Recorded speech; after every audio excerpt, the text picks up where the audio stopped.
Om Swastiastu. Baik, terima kasih atas waktu yang telah diberikan kepada saya.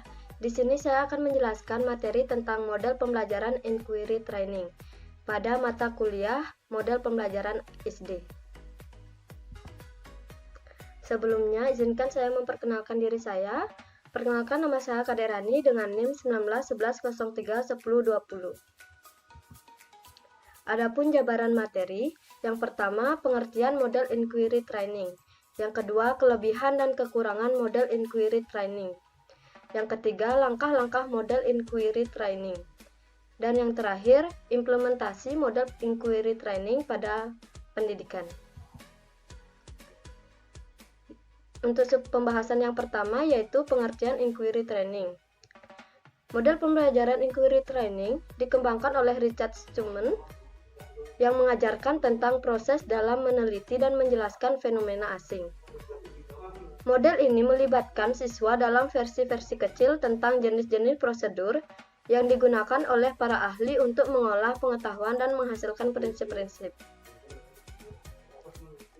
Adapun 5 komponen yang umum dalam model pembelajaran Inquiry Training yaitu yang pertama ada question, yang dimana pembelajaran dimulai dengan sebuah pertanyaan pembuka.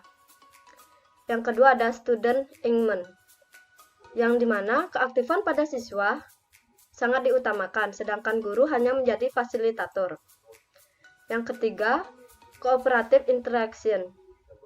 Siswa diminta untuk berkomunikasi dan bekerja secara berkelompok. Yang keempat, performance evaluation, yaitu dalam merespon permasalahan, siswa diminta mengemas suatu gambaran mengenai suatu permasalahan.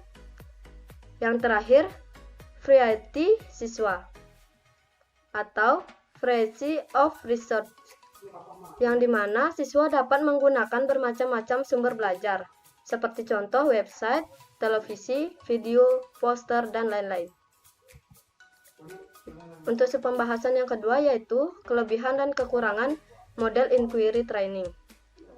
Adapun kelebihan dari model Inquiry Training meliputi yang pertama dapat membangkitkan potensi intelektual, yang kedua peserta didik memperoleh extrinsic reward, yang ketiga peserta didik dapat mempelajari heuristik.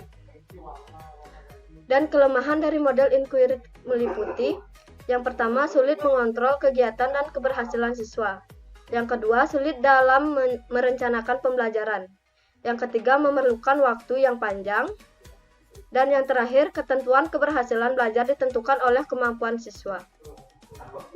Untuk pembahasan yang ketiga, yaitu langkah-langkah atau sintak model latihan inquiry atau Inquiry Training Model. Yang pertama, menjelaskan prosedur penelitian. Yang kedua, menentukan hipotesis. Yang ketiga, pengumpulan data. Yang keempat, mengolah informasi, dan yang terakhir, menganalisis strategi-strategi pemecahan masalah. Pembahasan yang terakhir yaitu implementasi model pembelajaran Inquiry Training.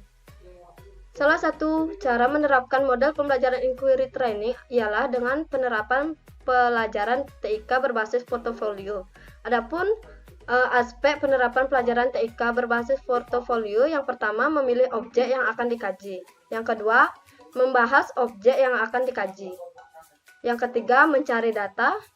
Yang keempat, mengolah. Yang kelima, menganalisa. Dan yang terakhir, mencari pemecahan terhadap suatu masalah yang akan dikaji. Baik, mungkin itu saja dari saya. Saya ucapkan terima kasih. Saya tutup dengan Paramesanti. Om Santi Santi Santi Om.